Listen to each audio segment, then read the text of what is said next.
Mâncare dietetică pentru pisici. Soluția pentru slăbit sănătos. Pisica ta a acumulat kilograme în plus?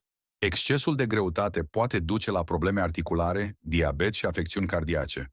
Dar o dietă potrivită o poate ajuta să slăbească într-un mod sănătos.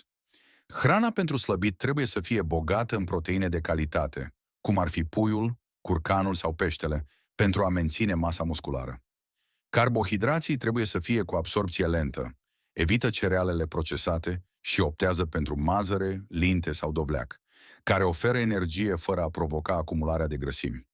Fibrele joacă un rol esențial, oferind senzație de sațietate și prevenind supraalimentarea. Grăsimile sănătoase, precum cele din uleiul de pește, susțin metabolismul și sănătatea pielii.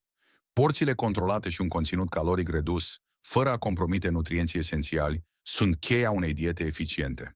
Pentru hrana perfectă care ajută pisica ta să slăbească sănătos, descoperă soluțiile ideale pe VET240 și 7.ro.